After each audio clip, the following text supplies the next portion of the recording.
Okay, so I think we're on time. So hello everyone, welcome to today's workshop of Wittgenstein's philosophy in times of crisis. And I guess many of you already know that this workshop aims to bring together Wittgenstein scholars all over the world to reflect the current global crisis through different perspectives of Wittgenstein's philosophy. And today I'm really glad that we're having this special young scholar session with 5 young Wittgenstein scholars are gonna give 30 minutes talk for each. And after all the 5 talks, we're gonna have 1 hour discussion. And also there's gonna be 15 minutes break in the middle. And by the way, my name is Wei. I will work with Danka and Haichang to moderate today's session. And before we start, I would like to ask you guys to keep yourself muted unless you are speaking, because we're gonna switch speakers frequently. And of course, you can turn on your video if you want, so that we can have some sort of eye contact. Okay, to save some time, so now please let me introduce our first speaker, Dr. Saori Makino. From Josei International University in Japan. Her research interests include Wittgenstein, in particular his later work, and Cavell, Hegel, New Pragmatism, and Whitehead. So now let's please join me to welcome Dr. Saori Makino. Thank you, Wei. So hello everyone, my name is Saori Makino. I'm a Japanese philosopher. Please call me Saori. I don't know if I can concentrate until the end of the session, but I'll do my best. So before my presentation, let me excuse for some points. Firstly, English is not my first language, so please speak slowly when you give comments or questions. If I couldn't understand your question well, I may ask you to join the chat. My draft is still incomplete, so I welcome your advice. And let me send you my draft. And I put some Japanese words in my draft for native Japanese audience, like this one. This kind of letters mean peer pressure in Japanese.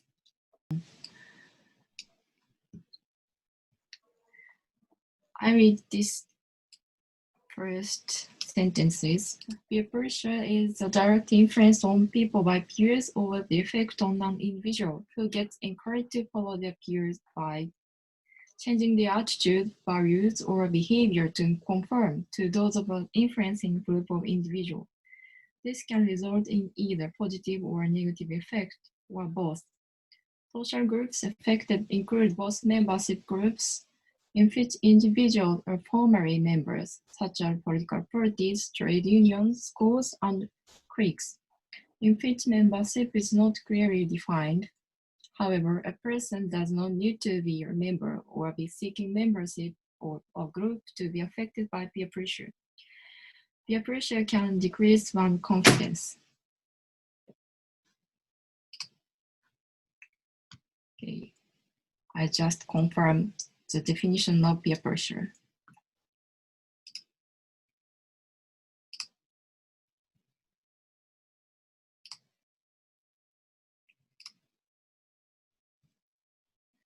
I start to read my paper.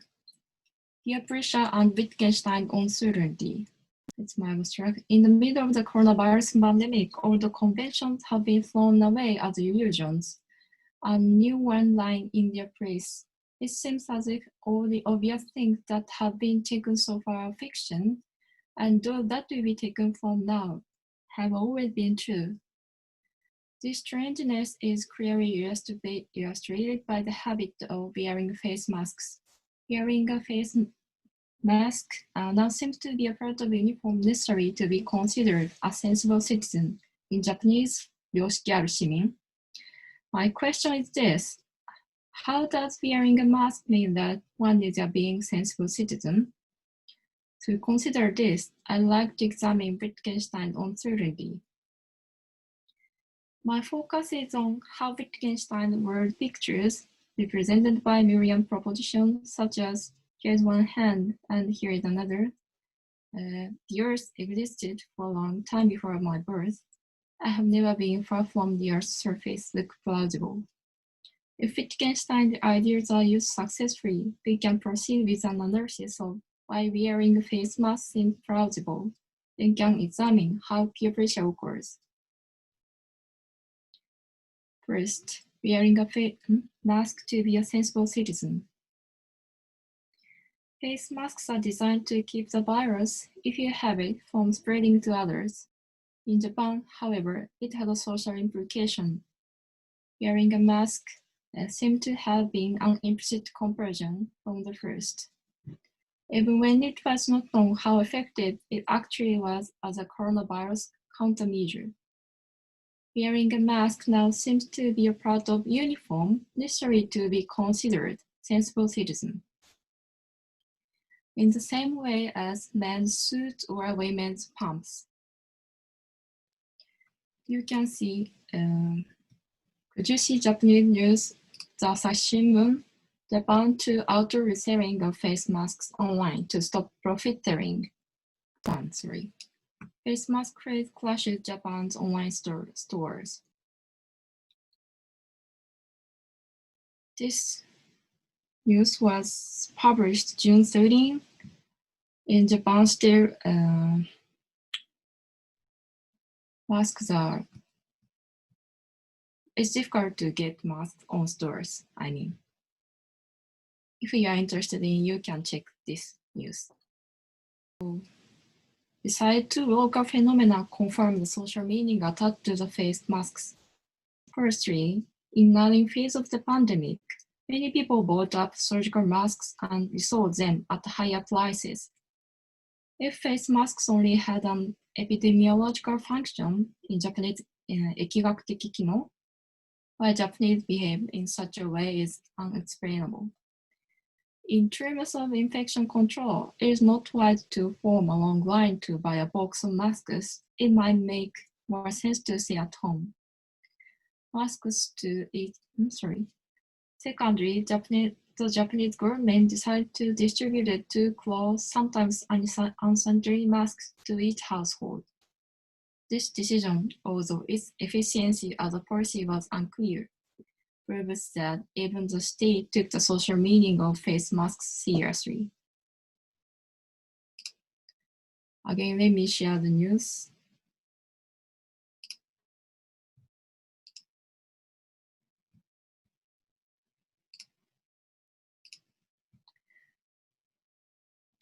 I opened the page of Mainichi newspaper. Japan government distribute masks as planned despite discovery of bugs here more. This picture is most terrified one. I also got closed face masks, but my mask is not so unsanitary, but too small. You can compare normal face mask, surgical mask. Could you see the size? That the general one and the distributed masks are so small for adults. By the way, I hope I don't stray away from the point, but in the United States, the situation is very different. Please look at note 7. The situation in the United States is highly contrast to that in Japan. On one side, some states, like California and New York, mandate wearing face masks in public, and some people strongly oppose this order. On the other side, there is no need to make it mandatory to wear face masks in Japan because of penetrated peer pressure. I don't know well about United States situation, but if you have any information about it, please share me and share us.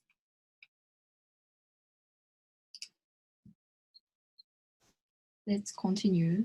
to my presentation.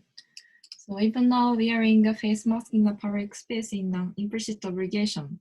At the very least, it is mandatory to wear face mask in service and retail sectors. One possibly negative effect of wearing mask in Japan is that it can cause heat stroke. It's in Japanese. I just forget the word. 熱中症? 熱中症 in Japanese, heat stroke. In conditions of high temperature and humidity, but it's still regarded as essential. The face mask is not only useful from the epidemiological viewpoint of disease control, but also as an item that can impart,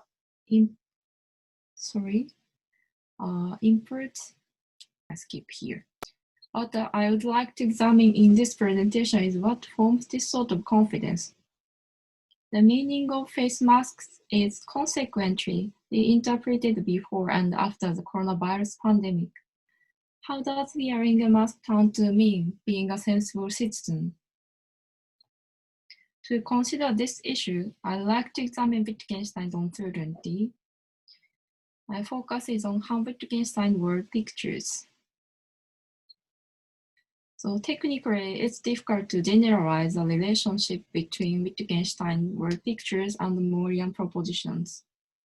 Moorian propositions are the set of propositions in held two papers, Defend on Common Sense and one more paper. Wittgenstein, on the other hand, produces other sentences what we take for granted beside what Moore gives.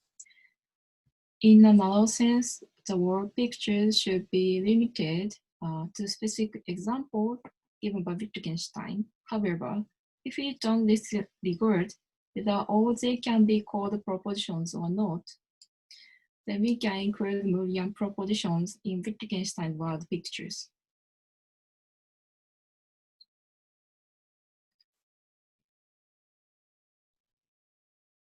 So we may not accept the word pictures as a given, but rather we temporarily assume that we are simulating to make them credible.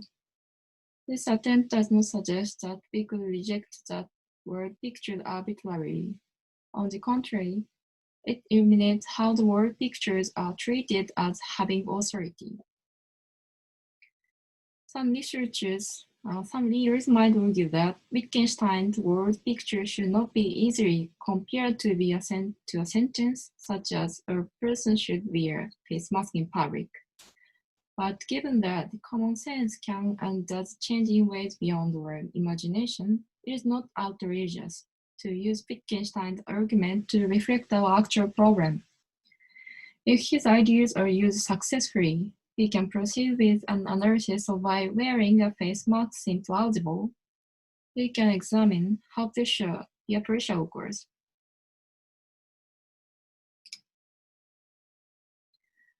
Next, our object of comparison, Moyer-Sharlach's basic certainties.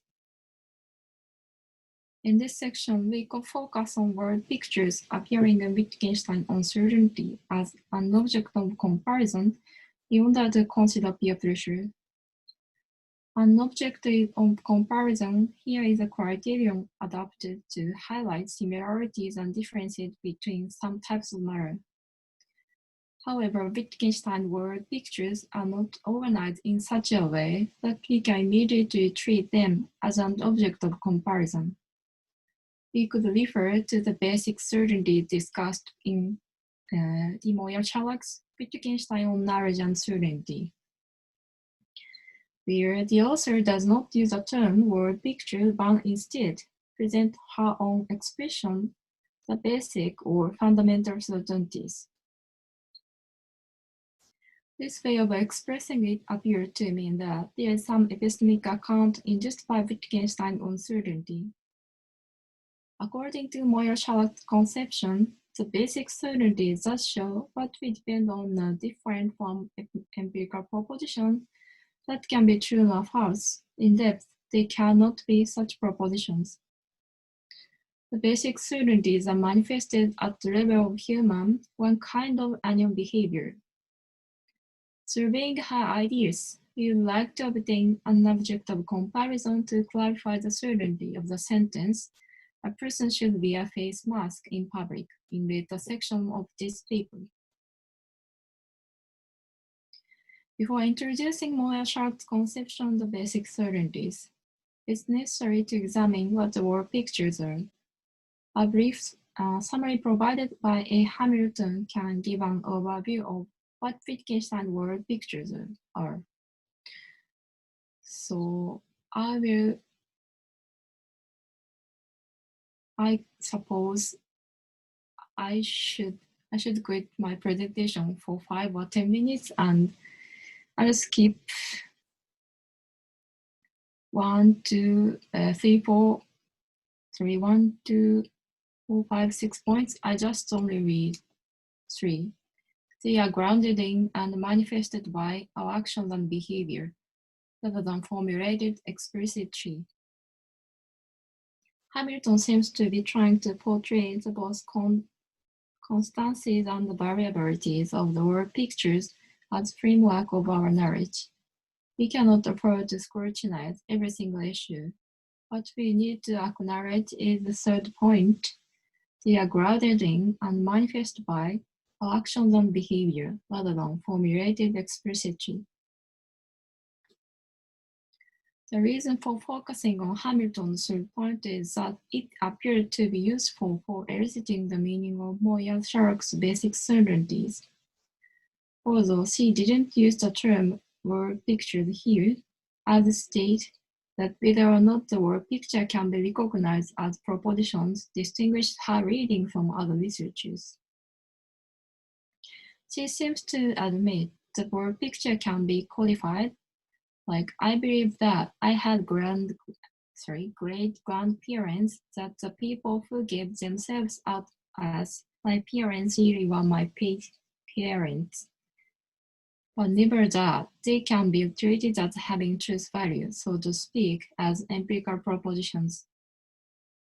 Contrasting some researchers like Colliver and D. Pritchard, Moyer-Sharpe strongly resists the idea that Wittgenstein word pictures expressing basic certainty can be provided as propositions. And I skipped this quote. For Moyer-Sharpe, the seemingly empirical nature of basic certainty is only an inconsistency which will be eventually rejected. So why does Wittgenstein in other passages refer to our fundamental beliefs as propositions? The inconsistency is partly justified by the fact that non-propositionality of basic certainty is not immediately clear to Wittgenstein in uncertainty. And so out of philosophical habit and in reference to Moore's propositions, he called these certainty propositions. All of the insight Wittgenstein come to in uncertainty, basic beliefs being ways of acting, and not propositions striking us as sure, is the most groundbreaking, and must therefore have been the most difficult to achieve and process. The notion that the basic certainties appear to be propositions is, according to Moyer-Sharpe, merely philosophical habit. This concept, in her words, is the general resistance of epistemologists in admitting the animal into their midst. Referring to Pritchard's argument, she encouraged us to struggle against this philosophical habit and grasp Wittgenstein's consideration as an exploration of our non-propositional beliefs.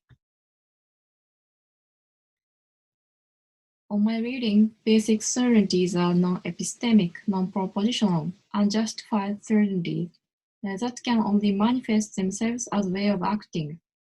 These ways of acting in the certainty of X can be philosophically rendered as grammatical rules or as non-propositional beliefs or beliefs in. And this applies to all our basic certainties. Putting these certainties into words for the benefit of philosophical elucidation needs a more heuristic aid. It normal makes uncertainties into proposition than the alleged codification of general hinge commitment.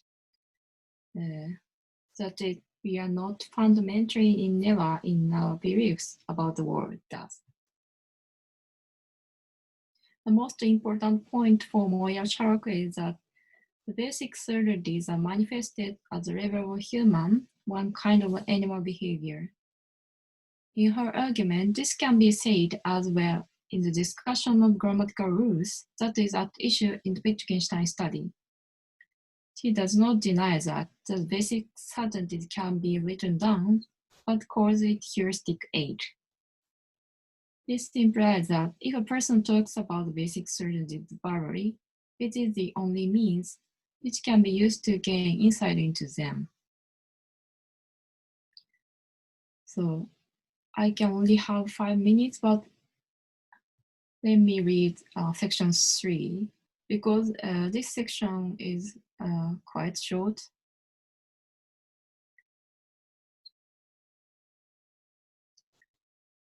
3. What our reality promises, neglecting particularities. In order to compare the basic certainties that Moya Shark calls for, consider the sentence, one should wear a face mask in public. If we regard the sentence as one of the basic certainties and beliefs, on the one hand, we can say that we manifest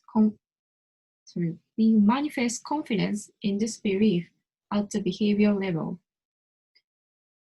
The preceding sentence is not justified, but it is trusted at the level of our action. On the other hand, I doubt that there is no problem in regarding the sentence, a person should wear a mask in public, as one of the basic certainties. For if this sentence is one of the basic certainties, the expression should seem redundant. As long as the sentence contains should, we can act in a way what does not support the sentence. That is to say, we can express our wears face mask even though he or she is at risk from heat stroke and has an allergy to fiber. He or she will be honored as being great citizen. However, if a person does not accept the sentence as correct without any conditions, in other words, if the person chooses not to wear a face mask when going out, the person is not counted as one of those citizens working together in a group to prevent the spread of infectious diseases. So last section is just summarized. I just finished my presentation. Thank you for listening. Thank you so much for Sally's very interesting talk and really relevant to the current crisis. I'm sure we're going to have a lot of discussion during the discussion session. So Sally, you can be here during the discussion session, right? Can you join? Yeah. Okay, great. So let's move on to our second speaker, Jack Manzi. Hi, Jack. And Jack is a PhD student at University of East Anglia. He's now working on metric models of philosophical inquiry, in particular in the relationship between Socrates and later Wittgenstein. I hope I didn't introduce him. If there's anything incorrect, just correct me. Okay, so today he will talk about Wittgenstein on philosophy in isolation. So Jack, you have the stage. Hi everyone, can you all hear me? Yeah, is that cool? So the COVID-19 pandemic has overseen drastic changes to the structure and organization of our lives. The infectiousness of the virus has necessitated the implementation of social distancing and isolation measures in many countries, which in turn has forced us to reconsider how we operate within our personal and professional spheres. Academic research, both as a professional industry and as an individual endeavour, has been no exception to this. With the temporary closure of universities and research spaces, many researchers are now having to reevaluate their work and the environment within which it is conducted. In some cases, the challenges that social distancing and isolation pose have proven to be detrimental to the possibility of making any progress with research, as has been the case with research projects and fields of study that depend on lab work or interaction with large portions of society. So this got me wondering, how does philosophical inquiry fare when conducted in isolation? And the immediate temptation is to think that given that dialogue and debate has been the lifeblood of Western philosophy since the ancient Greeks, that the philosopher is doomed to failure in isolation. On the other hand, there's been a tradition of isolation amongst some of the great philosophers. Boethius wrote the Consolations of Philosophy in isolation whilst under house arrest.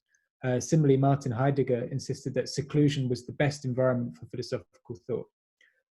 More pertinently to my own research and to this paper, Wittgenstein also spent long and philosophically productive periods in isolation in a small hut in Norway.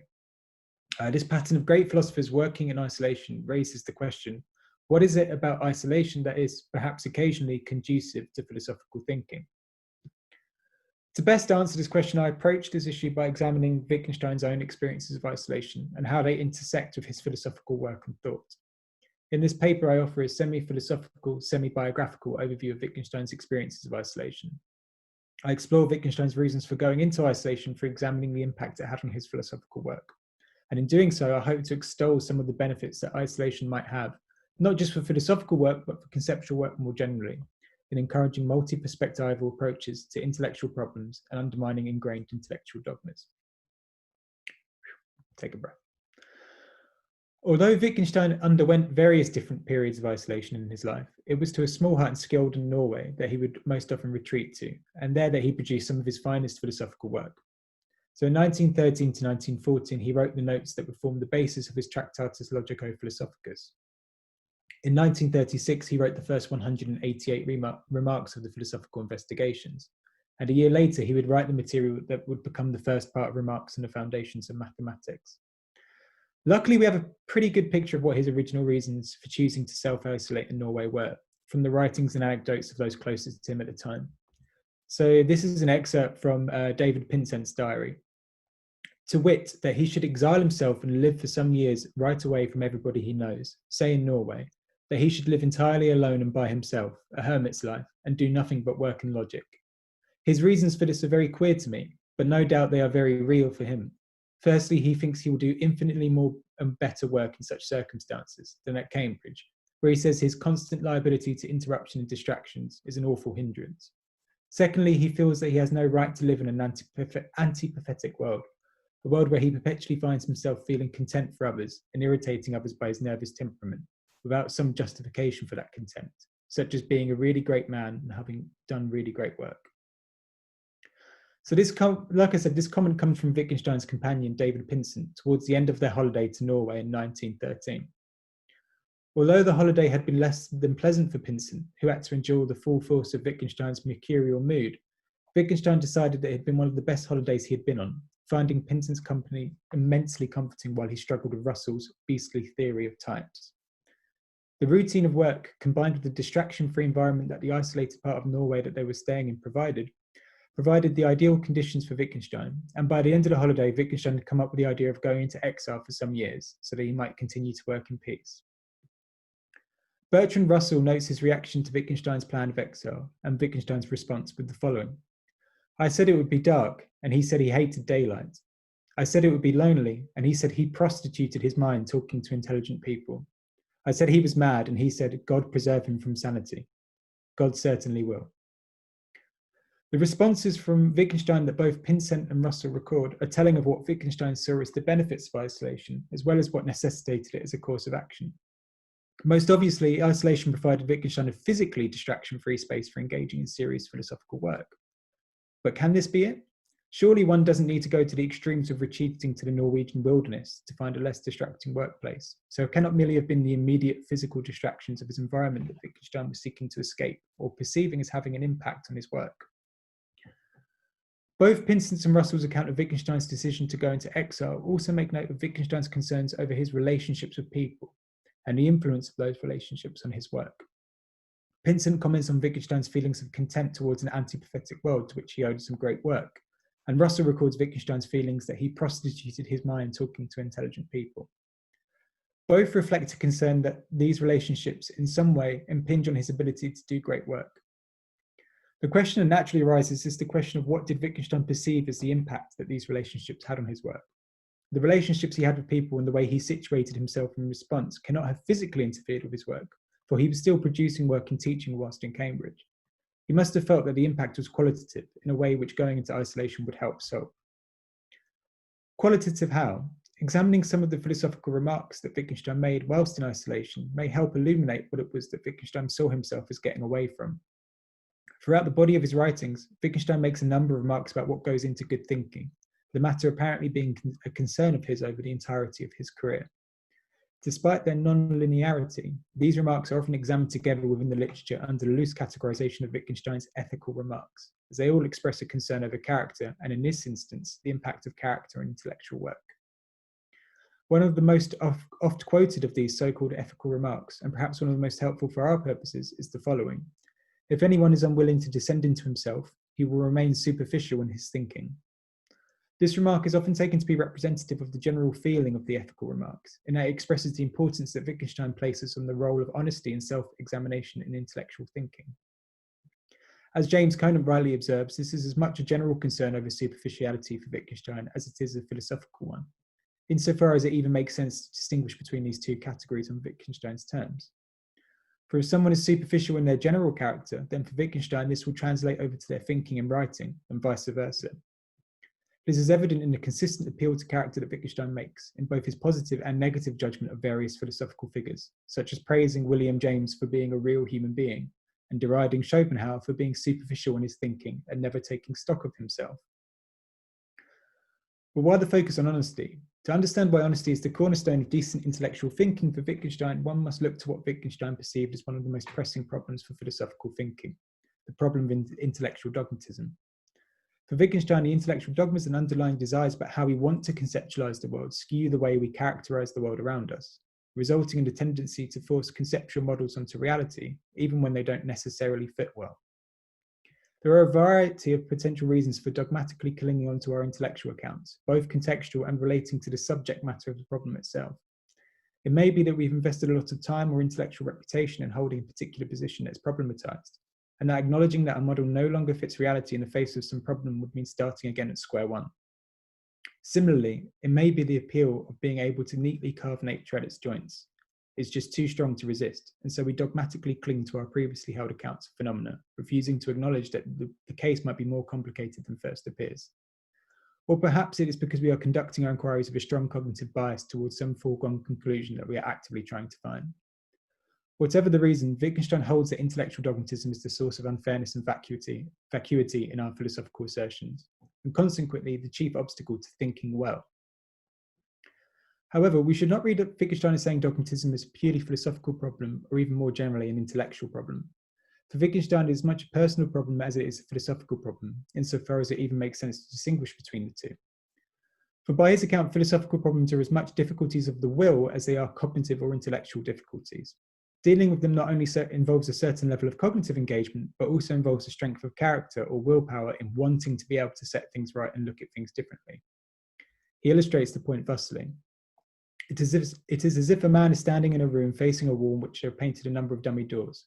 Wanting to get out, he fumblingly tries to open them, vainly trying them all, one after the other, over and over again. And all the time, although he doesn't realize it, there is a real door in the wall behind his back, and all he has to do is turn around and open it. To help him get out of the room, all we have to do is get him to look in a different direction. But it's hard to do this since, wanting to get out, he resists our attempts to turn him away from where he thinks the exit must be. The point Wittgenstein is trying to make is that we get so ingrained in certain patterns and rituals of thought that it can be difficult to see that sometimes better ways of characterizing and understanding the world around us exist, and that sometimes we are so comfortable with our familiar patterns of thinking that we actively resist the possibility that things are otherwise. This breeds a certain kind of dishonesty with ourselves, which can cause us to act irrationally in refusing to acknowledge better alternatives when we are confronted with them, and to dogmatically cling to ways of characterizing things that we find appealing or alluring for some reason. Of course, Wittgenstein understands this kind of self-honesty to be extremely difficult. He writes, how difficult it is to know oneself, to honestly admit what one is, and it is difficult to think, or to try to think, really honestly about your life and other people's lives. thinking about these things is often downright nasty, and when it's nasty is when it's most important. Despite its apparent nastiness and difficulty, for Wittgenstein it is unfortunately paramount to being able to engage in decent intellectual and conceptual work. It's only through being honest with oneself and coming to see clearly how one thinks that one can come to recognize the underlying preconceptions and intellectual dogmas that Wittgenstein understood as skewing the way we characterize and conceptualize the world around us. So returning to the topic of this paper, what then is it about isolation that is conducive to fostering this kind of self-honesty? And what was it about his relationships with other people that Wittgenstein saw as being detrimental to this? We are now in a better position to answer this question. As we've seen, intellectual dogmas aren't just manifested by the characteristics of the thinker themselves, but can also be the product of the context and the environment that the thinker is in. We've also seen that this isn't just limited to the philosophical sphere for Wittgenstein, but was also connected with the personal. Struggling with these dogmas is just as much a matter of one's character as it is with dealing with the intellectual conditions of that dogma. As such, then, we can say that the contextual environmental influences on intellectual dogmatism aren't limited to the academic sphere, such as one's particular research environment or the current trend of what's popular in one's discipline, but can also stem from the more immediate and personal environment of the thinker themselves that can cause us to maintain intellectual dogmas. One's living conditions and the stresses of day-to-day living can have a hand in making us adopt philosophical and intellectual positions for other reasons besides the sake of the inquiry itself, and thus make us reluctant to change or adapt these positions when our academic inquiries suggest that we should do so. Dealing with these issues, then, isn't just a matter of getting one's intellectual affairs in order. For Wittgenstein, becoming an honest thinker necessitates that one first becomes an honest person and involves the greater task of getting oneself in order more generally. As such, we should understand Wittgenstein's demands for self-examination and bringing oneself into a state of honesty as not being restricted to any one aspect of his life, such as his work, but instead involving the monumental task of re-evaluating everything in the search of dishonesty through which dogmas can manifest. But how? How can such a monumental task be possible? Are we not constantly immersed in a string of environmental and contextual episodes that have unseen influences on our thinking? How can we take a step back and get honest on our relationship with a thing if we are currently immersed in that thing? This, I propose, is the problem that faced Wittgenstein upon forming his conception of the importance of honesty in philosophical and intellectual work, as one of the chief factors in prompting him to undertake long periods of self-isolation. Getting honest with oneself in an intellectual sense necessitates getting honest with oneself in a much more general sense, in how we relate to others, and not just to oneself. So it's no coincidence then that shortly after his second spell of isolation in 1936, Wittgenstein decided to embark on a series of confessions, admitting to instances where he had been both dishonest to himself and to others. He decided that the confessions were to take place as live recitations to two groups, one consisting of close family and friends in Vienna, and another consisting of G. Moore, Maurice Drury, Fannia Pascal, Roland Hutt, and Francis Skidder in Cambridge. None of the members of the first group left behind any record of Wittgenstein's confession, and out of the second group we only have reports from Pascal and Hutt. Moore, Drury, and Skinner apparently kept the contents of these confessions a secret. Unfortunately, an exhaustive list of the supposed sins that Wittgenstein confessed to isn't available, but we can get an idea of the kinds of things that Wittgenstein owned up to from Pascal's account. Amongst several minor sins which Pascal was unable to recollect, she remembers two in particular: that Wittgenstein had covered up the nature of his Jewish ancestry, claiming to be 3/4 Aryan and 1/4 Jewish, when in fact the opposite was true, and that Wittgenstein had in some way lied about a violent altercation with a student during his time as a primary school teacher. Hutt's and Pascal's report of the later conflict in some details. Pascal reports Wittgenstein as having lied to the headmaster, whereas Hutt recollects Wittgenstein admitting to lying in a court trial about the incident. Of the two, Hutt's account seems to reflect the truth of the matter, owing to the fact that Wittgenstein had gone to court over the incident, but both seem to agree that Wittgenstein at some point lied about his involvement in the incident. Being able to get honest with himself didn't just alleviate a moral burden for Wittgenstein, he also saw it as having a pronounced positive effect on his relationships and his work.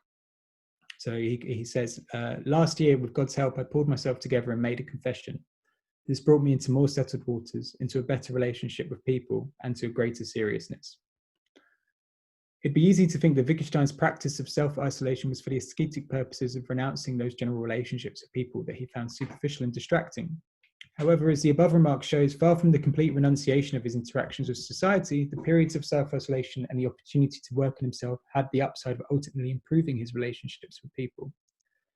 It's difficult to comment on why without entering into psychoanalytical conjecture, but one may speculate that by being able to directly acknowledge those parts of his character and history that he had obscured for whatever reason, Wittgenstein then felt more at peace with himself, which translated to being more at peace around other people. This is perhaps evidenced by the early observation on the relationship that Wittgenstein held between superficial character and superficial thought. If confession was a means to getting honest with himself and being less superficial on his general character, then it stands to reason that, on his own terms, it would also ultimately move him into a better philosophical position. It's also not a coincidence then that during this period, Wittgenstein produced some of the only work of his later period that he was satisfied with. It was around this period of working on himself that Wittgenstein produced the first 188 remarks of the Philosophical Investigations, the material out of the later phase of his career that came closest to being published. Interestingly, the opening stretch of remarks itself is concerned with a confession, this time in the form of the conception of meaning put forward by Augustine from his own works of the Confessions. The overlap that Wittgenstein saw between confession, self-honesty, and decent intellectual work is at its most prevalent during this period of philosophical work, being the culmination of a theme that has run through his philosophical writing since the early 1930s. Accordingly, we can see the philosophical precursor to this period of work in earlier remarks made by Wittgenstein, wherein he proposed that similarities between the intellectual labour of philosophical work and the emotional labour of working on oneself. So a few quotes here. So working in philosophy, like working in architecture in many respects, is really more working on oneself, on one's own interpretation, on how one sees things and what one expects of them. And another quote, the edifice of your pride has to be dismantled, and that is terribly hard work. If, as Wittgenstein contends, philosophy involves dealing with difficulties of the will, on extricating oneself from the comfortable familiarity and routine of certain patterns of thought and resisting the urge to blinker oneself from alternative ways of characterizing things, then it stands to reason that engaging in a period where one is forced to confront themselves and do the same with their perspective of their own situation brings about similar work in their intellectual and philosophical labours. So by examining Wittgenstein's experiences and how they intersect with philosophical remarks made at the time, there's been the potential benefits suggested that self-isolation affords an opportunity to reflect on oneself honestly, without the distraction of being an active member in a socially performative web of obligations, expectations, and duties. As we've seen, despite the difficulty and potential unpleasantness of reflecting on how we interpret and think about ourselves, the benefits of doing so are that it can bring us into more settled waters with ourselves, with the people around us, and with our work. For Wittgenstein, it is the same or similar skill set used in introspection and reflection that is also used in breaking intellectual dogmatism and coming to appreciate and make use of a wider range of characterizing concepts and solutions to problems, philosophical or otherwise. But this isn't to say that there isn't any risk involved in isolating oneself. Despite the benefits that a period of self-isolation can bring, there are also very real challenges to one's mental and emotional health and well-being. One must have strategies they can turn to if one is to make a healthy use out of isolation. And I don't think Wittgenstein is the best role model in that regard. So I think actually he got a lot wrong. So good for philosophical thinking, but maybe not good for being happy. And it would be a mistake to say that Wittgenstein's time in isolation was plain sailing and that he never came up against any of the difficulties that being in self-isolation can throw up. Although Wittgenstein certainly made use of the potential positives, he also recognized and succumbed to the very real risks of isolation too. So he returned to Norway at the beginning of 1937, where his previous spell of isolation had been productive and fruitful. This brief period was to be frustratingly unproductive. And this is evidenced in a letter he sent to Moore, where he would attribute some of this to being troubled about himself a lot. He would then spend that summer visiting family in Vienna and Francis and Cambridge instead of living in the hut. And he would return to Norway later in August that year. So that Wittgenstein responded to being troubled about himself, with breaking his self-imposed isolation and visiting friends and families, perhaps telling the kind of troubles that Wittgenstein was talking about. It's possible that having spent much of 1936 in self-isolation, Wittgenstein was now beginning to exhaust the positive aspects of isolation. Distancing oneself from the distractions of society and social interaction comes at the cost of giving up the comforts that those very things can bring in the form of company and comradeship. And having brought himself into more settled waters with both himself and others by undertaking this self-work and confessing those things that had previously weighed on his mind, Wittgenstein must have had little reason to actively isolate himself from them. For the moment, at least, the work that self-isolation was conducive towards had been done. This sentiment is further echoed in later remarks made by Wittgenstein on his return to Norway that August.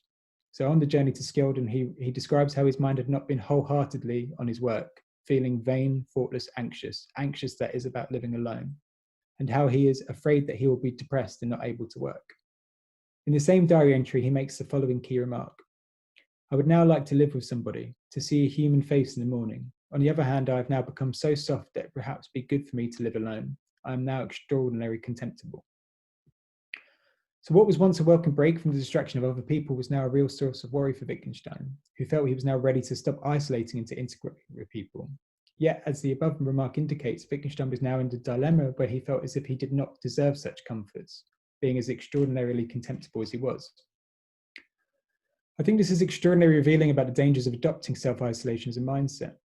In the same way that Wittgenstein understood that a person could become too comfortable and ingrained in a particular way of living, it's possible too to become too acclimated to isolation, just as we say a person is institutionalized when they spend too long immersed in something and is unable to be outside of it. Having spent such a long and productive period of time in isolation, it's reasonable to assume that Wittgenstein was too used to it. The idea of not living in isolation seemed strange and alien to him, as recorded in his diaries when he considered living instead with one of his neighbours in Skjelden, Anna Rebnai. After tentatively spending a night at Rebnai's, he would later reflect, I do not know whether I have either a right or any good reason to live here. I have neither have any real need for solitude nor any overpowering urge to work. That Wittgenstein makes explicit reference to no longer having the need for solitude further reinforces the earlier observation that whatever benefit Wittgenstein derived from isolation had been exhausted, reaching its climax with his confessions. As we've seen, the problem is that once someone is used to adopting a particular mindset, it can be extraordinarily difficult to leave that mindset behind. In adopting an isolationist mind state in particular, there is the risk of retreating too far into ourselves. Part of the reason why being honest with oneself is so difficult is that it can bring up some extraordinarily uncomfortable truths about ourselves and negatively skew how we perceive ourselves. There is the risk that we can go too far in this line of thinking, resulting in seeing ourselves as contemptible and unworthy of returning to the everyday world. We are stuck then, just as Wittgenstein was, between the fear of leaving what is familiar behind and the fear of being alone with our thoughts. So interestingly, this period of anxiety and unproductivity only began to lift when he relented to barring himself from the social comforts and he invited his friend Francis Skinner to come and stay with him in Norway. Perhaps it was just coincidence that his mood lifted and his work improved around this time. But comments written by Wittgenstein following the decision seem to tie the two together in a manner that echoes the themes of dogmatism and problematization of unexamined comfort throughout his philosophical writings. He writes, the fact that life is problematic shows that the shape of your life does not fit into life's mold. So you must change the way you live. And once your life does fit into the mold, what is problematic will disappear. Having found the shape of his life problematic and being rigidly familiar with isolation, the decision to invite Francis Skinner to stay with him then might be seen as the very kind of change that was required to make the problematic elements disappear. Total social isolation had become the shape of his life, where that shape no longer fitted his life's mold. Breaking this pattern, inviting Francis to come and stay with him for a little while had marked a significant change in the way he lived, and thus made the problematic aspects of his isolationist tendencies disappear, at least momentarily. Predictably, the anxieties and fears of being alone that had plagued him before Skinner's trip to Norway would return shortly after his departure. He continued to work, this time on what would become the remarks on the foundations of mathematics, although he would be dissatisfied with the result. It had occurred to Wittgenstein that he was free to leave at any time, that his self-isolation was entirely voluntary. Yet despite wanting to leave, he found himself unable to. And he writes in a diary entry, I would like to flee, but that would be wrong and I simply can't do it. On the other hand, perhaps I could. I could pack tomorrow and leave the next day, but would I want to? Would it be right? Is it not right to stick it out here? Sure, I would leave tomorrow with a bad feeling. Stick it out, a voice says to me. There is also some vanity and desire to stick it out, but something better as well. The only cogent reason to leave here any earlier at once would be that it could now perhaps work better somewhere else. For it is a fact that the pressure I am under at the moment makes it impossible for me to work, and perhaps in a few more days, really impossible. So even though Wittgenstein had the power to end his isolation at any time, feelings of pride and guilt compelled him to stay despite the misery of being alone. It is noteworthy that Wittgenstein identifies vanity as having some part in his decision to stay, particularly when one considers his earlier remarks on the necessity of dismantling one's pride in order to do work, both philosophical and personal. Even with the option to change the shape of his life and make his now problematic isolation disappear, pride at succumbing to a perceived weakness stopped him from doing so, and perhaps by his own reckoning interfered with his ability to do proper philosophical work. It wouldn't be until his Christmas visit to Vienna that year that Wittgenstein would leave isolation, and he would be unsure that he would ever return. So what philosophical and practical advice for dealing with isolation might there be from looking at Wittgenstein's time in isolation? Is there anything useful at all to be derived at looking at this voluntary practice? Even if he did not act on it, Wittgenstein at least had the luxury of being able to leave when he wished. He also had the benefit of having a good idea when he would be leaving Norway, spending Christmases with family in Vienna and visiting friends in Cambridge. It might be said that there isn't too much that someone who seemingly makes a hobby out of social isolation can say to those who are compelled to socially isolate for whatever reason.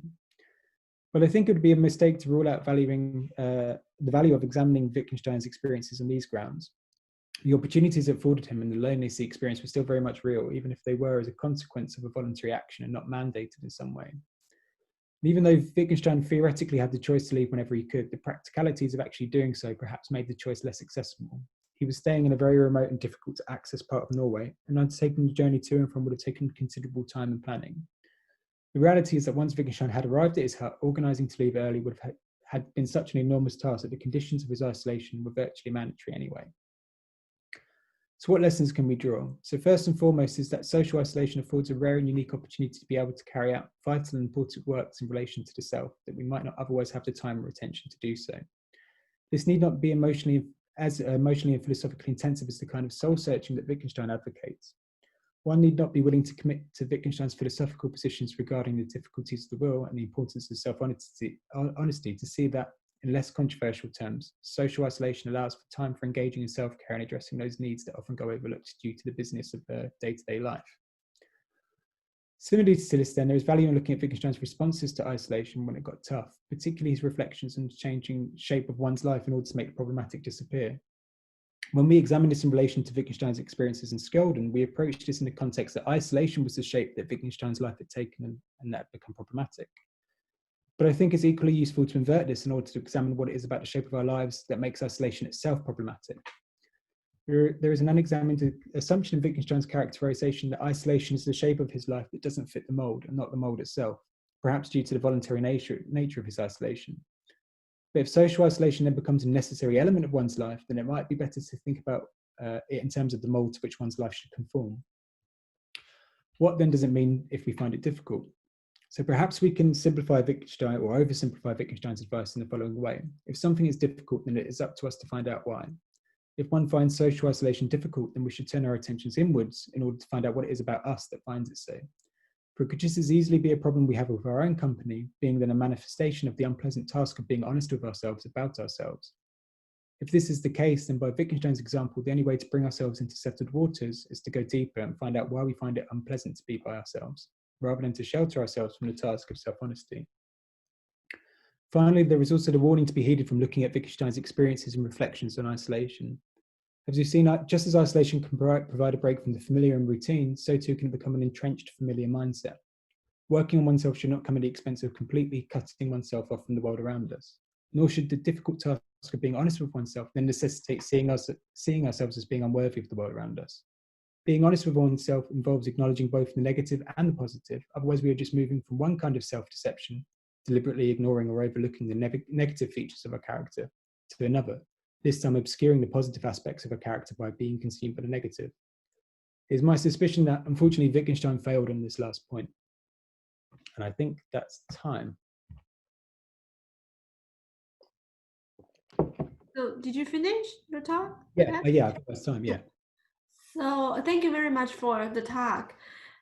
And since unfortunately Jack cannot join the discussion later, so may I suggest that if you don't mind, sacrifice a couple minutes of the break. So maybe if you have a question to ask Jack, you can ask now. But if you want to have a break, just feel free to grab your coffee, have something to eat. So we would like to start the next talk of John on schedule. So that's going to be 10:15 GMT. So that's going to be 11:15 UK, I guess. So we still have almost 9 or 10 minutes for the break. So anyone want to ask a question? Andrew? Yes, please. Hi, Jack. Thank you for your paper. It was definitely quite insightful. I found it quite intriguing towards the middle and the end when you were sort of emphasizing that Wittgenstein did get some things wrong about this kind of process of self-examination and so forth. So given that there are these sorts of internal inconsistencies as far as his methodical approach to philosophy and ways of life and whatever else, how do you think this pans out into his own internal framework, perhaps, of saying that on one hand, he is so keen on criticizing dogmatism and the social processes and the conceptual formations that lead to dogmatism on one hand, but the second horn of the dilemma is something along the lines of, as you said, he himself has lied about his ethnicity, and sort of he was trying to integrate himself in a social space by not actually revealing the truth of his own internal self-examination. So how do you think these sorts of two horns collide as far as understanding Wittgenstein's internal approach to dogmatism? So I think part of the issue is perhaps that Wittgenstein held himself to an infinitely higher standard than maybe he should have. So this, I guess, this is my gripe. This is my gripe generally with like therapeutic readings of Wittgenstein, is that for Wittgenstein it was never like a once and for all process, right? There was no like, okay, I'm honest with myself, now I can continue working philosophically. Like it was an ongoing process, and it's something he felt like he had to continually do, which is why the ethical remarks are kind of interwoven in the rest of his investigations rather than taking up their own chunk, right? It's something that he's continually doing even when he's working on seemingly disparate ideas. So I mean, it's hard to comment on that without kind of going into psychoanalyticism, right? Like how much of that was Wittgenstein's like perfectionist streak, how much of that was a methodological claim? I don't know. Some of his more kind of esoteric remarks kind of seem to suggest that we are all unworthy in some way, that he felt like we were all failing, and that this was just the state that we lived in.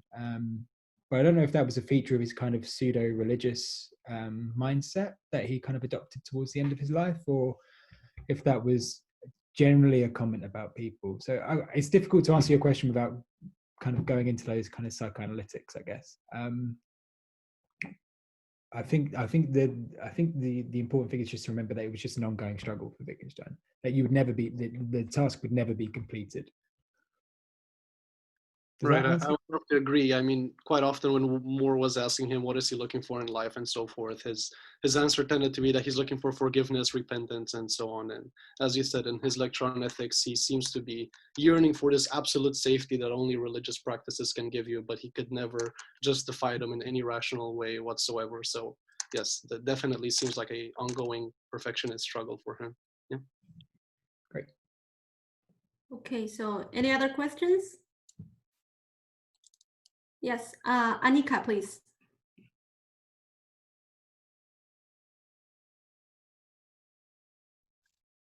Yeah, so thank you very much, Jack. So it was very interesting, and I'm glad I saw that you are reading Ray Monk, also other thing, and that is, he's great. So I'm glad that people realize that he is there to read as well. Yeah, I was thinking about his self-isolation and why he did it and so on. I think you sort of hinted at it, but you didn't talk so much about it, that that the reason was also that he was very much alone philosophically. I think it is very interesting with him that he was actually the first Wittgensteinian, you know. He was first with a kind of philosophy that no one understood, no one. So he must have been very, very lonely. And I think that he got distracted was also because he couldn't get that kind of sort of stimulation from others, really. You know, it was Francis, because Francis just said yes, yes, yes to everything he said. But he didn't have many dialogue partners because he was so misunderstood. And so I wonder to what extent that was also a distraction, because he couldn't sit with someone and work with them and get much from it. So for that reason, he more got distracted because they were doing different things. So yeah, that is just what I've been thinking about. So, but I liked your paper, so thank you for that.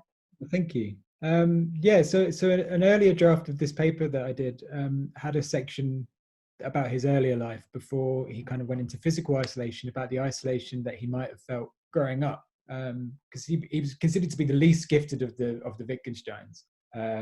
Like he couldn't communicate with his brothers and sisters when he was younger because he was seen as below them. But then when he went to a public school, he was that far ahead of the rest of the population that he felt like he couldn't have anyone to talk to in school. So it must have been like must have grown up in quite an isolation, quite an isolated way. I ended up dropping that part of the paper because it kind of seemed a bit too conjectural. Like I was making too many kind of guesses at how his life impacted his philosophy. But I think there might be something there, like something what you were saying about how he felt like he couldn't have a dialogue with these people, right? No matter where he turned, whether it be his family, who were, when he was younger, were much more gifted than he was, or whether it be his peers who were much less gifted than he was. It seemed like he didn't really have a good sparring partner. But I think it goes the other way as well. So I saw a talk a little while ago about how impressionable is the word, Wittgenstein was, and how he tended to be like this sponge. Whenever he came across an idea that he liked, he would exhaust that idea. He would consume everything about that idea. So whether it be Kierkegaard, Schopenhauer, Karl Kraus, he would just take it on. Like he didn't have any resistance to an idea. Once an idea had won him over, he would adopt it wholeheartedly, almost dogmatically.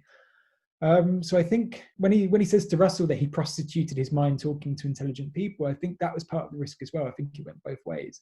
I think not only did he see him as not being understood by a lot of people, but he also saw that there was a very real risk that he would over-subscribe to an intellectual idea, that he was too impressionable by those people around him, and so that he needed to separate himself for that reason as well.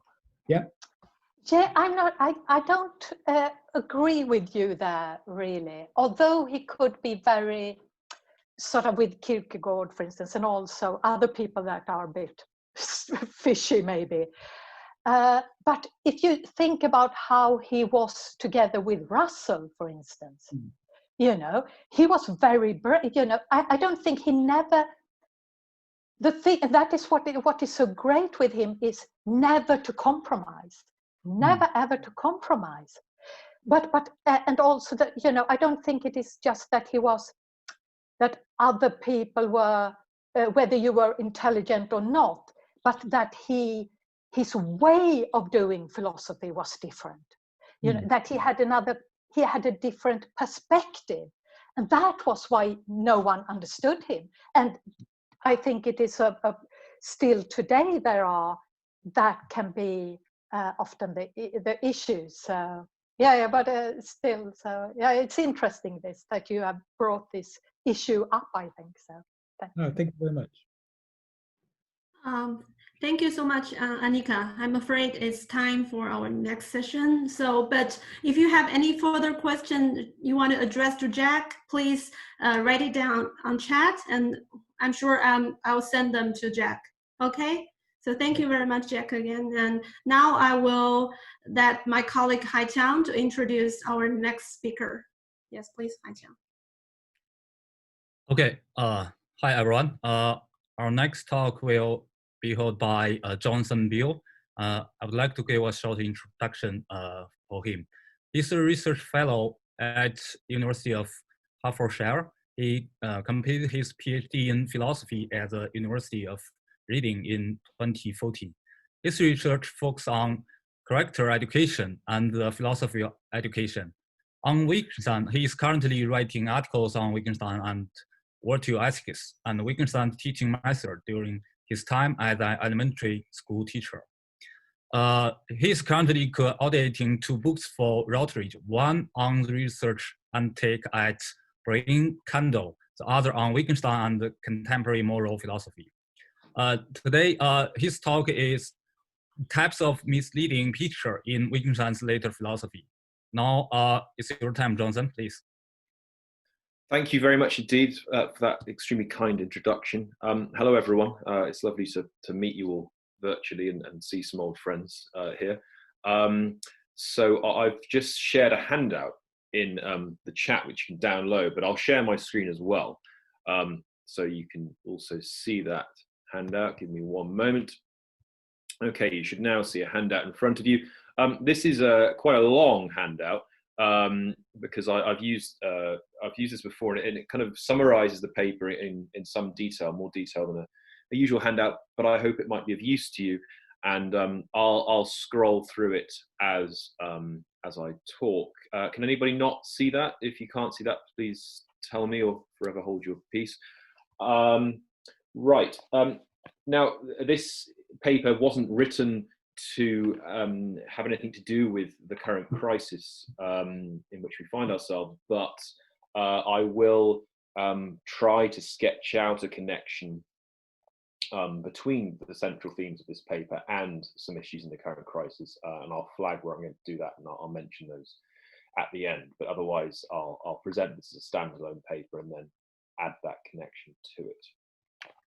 Okay, in this paper, I'm going to distinguish between 5 types of misleading picture, 4 of which figure in the later Wittgenstein's philosophy. First, pictures embedded in language. Second, pictures embedded in and about language. Third, pictures about but not embedded in language. Fourth, misleading analogies, similes, or metaphors. And fifth, conceptual pictures. The third is not of concern to Wittgenstein, but we can outline the form that such a picture would take. And through this taxonomy, I aim to describe Wittgenstein's conception of the kind of philosophical confusion that can be caused by each type of picture. By distinguishing between, on the one hand, misleading pictures that take a linguistic form and confusions arising from misleading features of language, and on the other hand, what I call conceptual misleading pictures, I'll argue that some philosophical confusions do not arise through misunderstandings concerning the workings of language. What all misleading pictures share is what Wittgenstein regards as the fundamental cause of philosophical confusion. They risk misunderstandings concerning conceptual connections. I'll argue that misleading pictures are, therefore, always concerned with conceptual representation, but not always with linguistic representation. Misleading pictures offer a good way of understanding the central aim of Wittgenstein's philosophy, providing the understanding which consists in seeing connections. Okay, so in this first part of the article, I'm going to give you a brief overview of misleading pictures. A misleading picture is a misleading form of representation, a way of representing some phenomenon, problem, word, concept, or state of affairs, for example, through the use of an analogy, metaphor, or simile. Pictures are not the explicit content of philosophical problems. They function rather as what Hans-Johann Glock describes as proto-theoretic paradigms, which can underlie the conceptual confusions manifest as philosophical problems. Misapplying a picture can generate confusion. A picture may serve as a correct form of representation, but only to a certain extent. It becomes misleading when applied inappositely or excessively. Pictures often take the form of misleading analogies or similes, which become, quote, absorbed into the forms of our language, end quote. Wittgenstein's discussions of pictures usually concern their manifestations in these ways. The embedment of pictures in language makes it extremely difficult to get outside them. In this way, Wittgenstein writes that pictures hold us captive, and this is quote A on the handout, page number 2. That's what I'm paraphrasing there from that quote when I say hold us captive. I won't read out that quote now. Wittgenstein holds that pictures are a major cause of philosophical confusion. At some points, he makes the claim stronger. For example, in the big typescript, he writes that, this is quote B, we encounter philosophical problems only when we are guided by certain analogies within language. But this claim, written between 1933 and 1937, appears to be one about which Wittgenstein later changed his mind, because in the investigations he makes the point less strongly. Quote C. Our inquiry is therefore a grammatical one, and this inquiry sheds light on our problem by clearing away misunderstandings concerning the use of words brought about, among other things, by certain analogies between the forms of expression in different regions of our language. So we can draw the conclusion that for Wittgenstein, misleading pictures are a major source of philosophical confusion, but they are not the only source. Okay, so that's a brief overview and of misleading pictures. What I'm going to do now is outline what I think is the first type of picture you find in Wittgenstein's later philosophy. This is misleading pictures embedded in language. Wittgenstein offers an example of a picture embedded in language from the work of St. Augustine. In the Confessions, Augustine raises philosophical questions about time, one of which concerns the whereabouts of the past and the future. Augustine asks, "If there are times past and future, I desire to know where they are." This question arises, Wittgenstein argues, as a result of a misleading analogy embedded in language. We use many metaphors when talking about time. We speak of time passing us by and the river of time. The simile of time as a river, Wittgenstein writes, is embodied in the expressions of our language. Problems arise, he argues, when we extend this analogy too far, when we use this situation as a simile for all happening. Augustine's question most easily arises in our mind, he writes, if when thinking about time, a picture of coming and going, or things flowing by, holds us captive. If, when thinking about time, we think primarily of occurrences where there really is such a passing by, we might be prone to ask where the future is before it becomes present, and where the present goes when it becomes past. Wittgenstein argues that here we've been captivated and dragged on by the analogy, and this is quote D on the handout. Thus, with the word time, the picture of an ethereal river comes to be indissolubly linked with the words past and future, the picture of regions from one of which events travel into the other. Our language admits of questions for which there are no answers, and it leads us to ask these questions through the pictorial character of the expressions. An analogy captivates our thinking and irresistibly drags us on. Misleading pictures of this kind concern linguistic features, such as analogies absorbed within language. Okay, that's the first type of picture I want to outline. The second is misleading pictures embedded in and also about language. Misleading pictures embedded in language need not make any philosophical claims about language. But Wittgenstein also identifies pictures that are both embedded in language and make claims about language. For example, the Augustinian picture, according to which the meaning of a word is the object for which it stands, and sentences are combinations of names which describe states of affairs. This picture makes claims about the relationship between words and world, and therefore functions as a picture about language. Pictures about language are, PMS Hacker writes, preconceptions about the way language works. Like pictures embedded in language, pictures about language can underlie philosophical theories and problems. The Augustinian picture also functions as a picture embedded in language.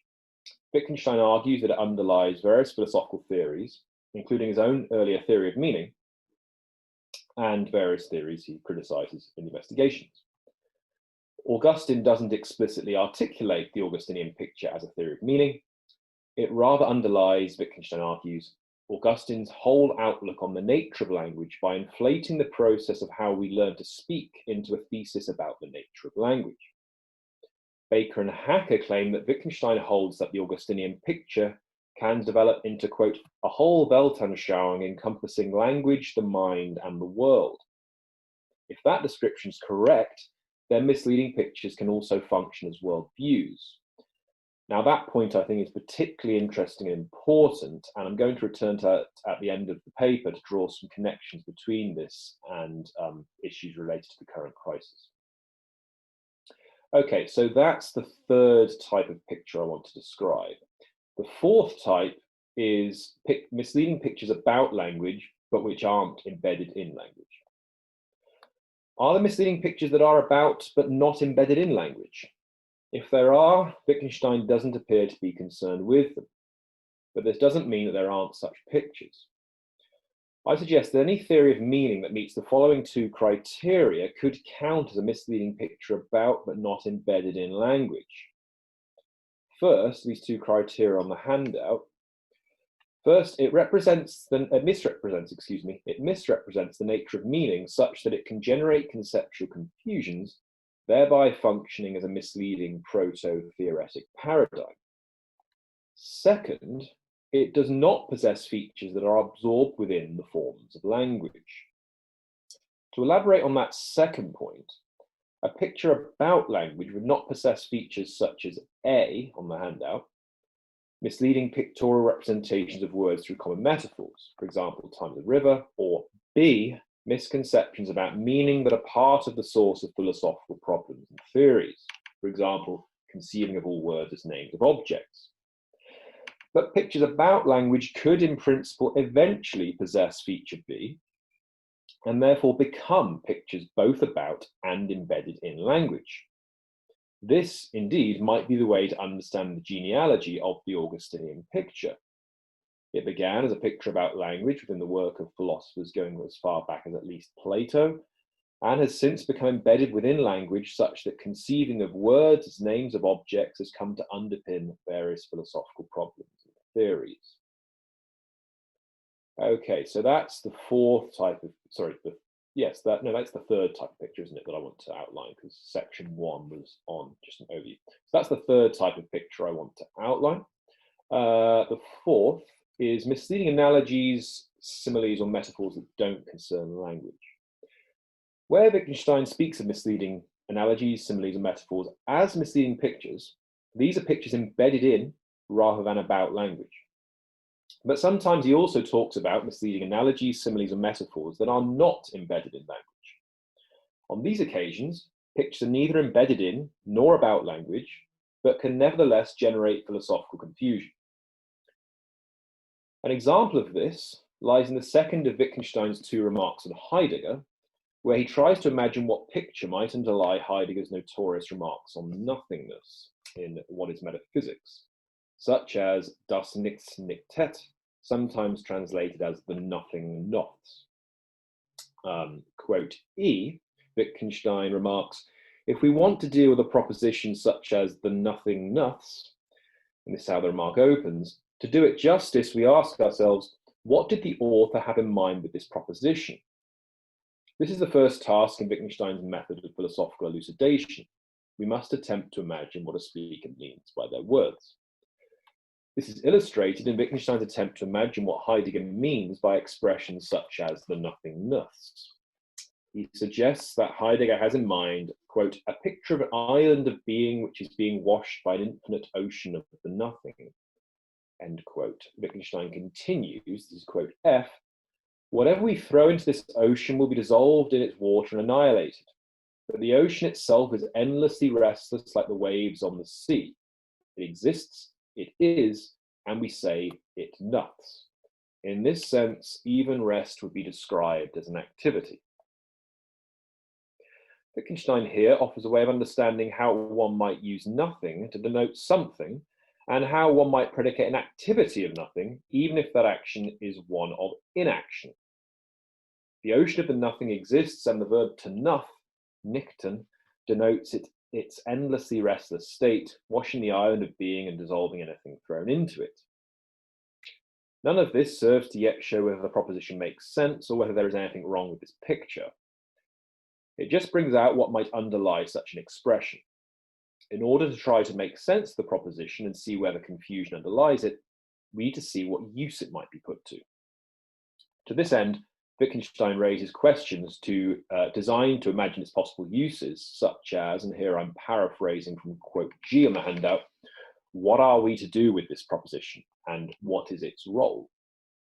If we can find such uses, which we may find through answering such questions, then the proposition may have a use and therefore a sense.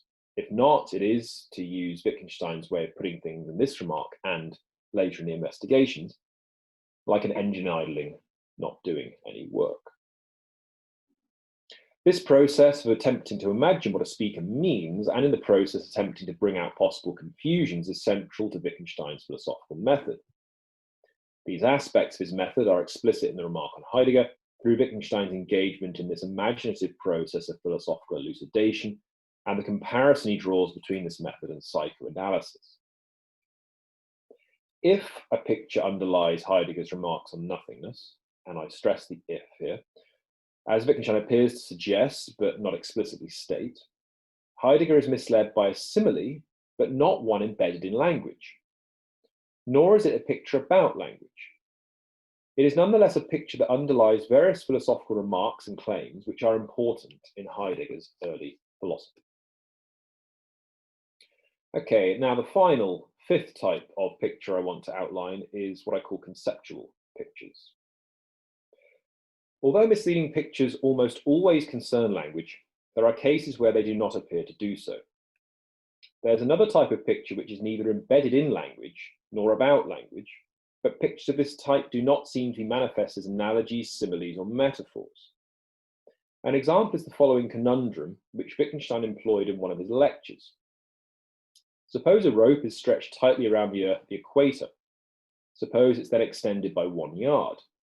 If the rope is kept taut, how far above the surface of the Earth would it be? The natural response is that the distance from the Earth's surface would be infinitesimal. However, the distance would be nearly 6 inches. This surprises us because, given the rope's length, our intuition is that an extension of 1 yard would be so insignificant in proportion to the overall length that it would make barely any difference to the rope's distance from the ground. But its extension does make barely any difference. We've just misapplied an otherwise correct picture.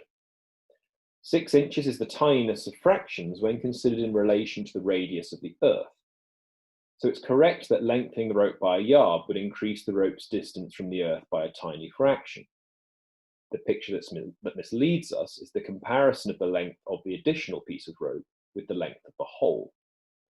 Misapplying an otherwise correct picture guides our intuition and generates the surprise. To clear up this conundrum, we just need to get a sense of proportion. Norman Malcolm, recollecting Wittgenstein's employment of this conundrum in his lectures, writes that Wittgenstein, quote, Wittgenstein declared that this is the kind of mistake that occurs in philosophy. It consists in being misled by a picture. Another picture of this kind, which Malcolm recalls from Wittgenstein's lectures, is a drawing of the Earth as a circle, with people at the top stood upright and those at the bottom upside down. Wittgenstein employs this example in the Investigations, and his discussion of it therein illustrates the fundamental problem he seeks to expose with his concept of misleading picture. He writes, and this is quote H, but a better example would be that of the application of above and beneath to the globe. Here we all have a quite clear idea of what above and beneath mean. I see well enough that I am on top. The Earth is surely beneath me. It is only reflection that shows that in this case, above and beneath cannot be used in the customary way. This is a still better example of the kind of picture Wittgenstein seeks to expose in his discussion of problems concerning the misapplication of concepts. The example he offers prior to this is the proposition, it's 5 o'clock on the sun. One of his points is to illustrate how concepts can be misapplied. Clock time only applies on Earth. A similar point applies to the concept of above and beneath. In the drawing of the Earth as a circle, it only makes sense to say that the people at the bottom are beneath those stood upright if we're talking about the drawing rather than what it represents. All these cases of pictures are not about language, nor are they embedded in language. They are not metaphors, analogies, or similes, nor need they be pictorial. Although the examples of the rope around the Earth and people stood atop the Earth are pictorial, the example of misapplying clock time is not. Such cases seem to be brought about by misapplying conceptual connections, and the puzzles are solved by correctly rearranging those connections, or rather, rearranging our understanding of them. For this reason, we could call them conceptual misleading pictures. Some of those examples are concerned with confusions brought about by misunderstanding rules for using words. But confusions of the kind generated in the rope tied around the earth case appear to only be concerned with misapplying conceptual connections. So one of these cases seems to be more strictly a conceptual matter. Our puzzlement in the rope around the earth case seems to arise from misapplying conceptual connections rather than from a misunderstanding of the rules for using words. By contrast, the other cases of misapplying concepts also arise from misunderstandings about the use of words, such as stating what time it is on the sun. The difference here is extremely subtle, but it's a difference worth observing to better understand the kinds of confusion with which Wittgenstein is concerned with his concept of a misleading picture. It seems that only the example of the rope tied around the earth can plausibly count as a candidate for a picture that might derive from a misunderstanding of conceptual connections, but not also derive from a misunderstanding of the workings of language. Confusions that occur by being misled by any picture fundamentally derive from misunderstandings about conceptual connections. These are almost always manifestations of misunderstandings concerning the workings of language, but there are cases where they are not manifested in this way, for example, when taking the form of conceptual pictures. Okay, and in this last section, I just want to outline the differences in these types of confusion then, having now laid out these types of pictures. The kind of confusion that can be generated by pictures embedded within or about language, or both, differs from that which can be generated by conceptual pictures. In the case of the latter, an insufficient understanding of the conceptual links generates puzzles which can be cleared up by gaining a better understanding of the links. But in most of the philosophical confusions generated by misleading pictures, our feeling of puzzlement is not produced by an insufficient knowledge or understanding of facts, but through a misinterpretation of our forms of language. Such misinterpretation may also boil down to misunderstanding conceptual connections, but one can be held captive by a picture as a result of misunderstanding conceptual connections, yet this need not also involve misunderstandings about the forms of our language. So, misleading pictures are always concerned with conceptual representation, but not always with linguistic representation. So we could distinguish between conceptual misleading pictures and linguistic misleading pictures. Drawing a distinction between the conceptual and the grammatical is very difficult in Wittgenstein's later philosophy, since they generally appear to be one and the same. Notwithstanding this caveat, I'm going to draw this distinction here, however subtle it may be, in order to A, distinguish between kinds of pictures, I'm now on this page of the handout, and B, distinguish between necessary features of misleading pictures and features that are common but not necessary. We're now on page 6 of the handout. Concerning A, the distinction between types of picture can be defended by observing that some pictures are embedded in or are about language, but some are not. Of those that are not, there is at least one example Wittgenstein offers of a picture that doesn't appear to be a linguistic issue in any substantial sense. Concerning B, with regard to necessary features, misleading pictures are forms of representation that become misleading when misapplied, either as a result of their inapposite or excessive application, or both. They misrepresent conceptual connections. This necessary feature appears to also be sufficient for a picture of the appropriate kind counting as a misleading picture, since a misunderstanding of conceptual connections is the fundamental source of confusion Wittgenstein targets with all misleading pictures.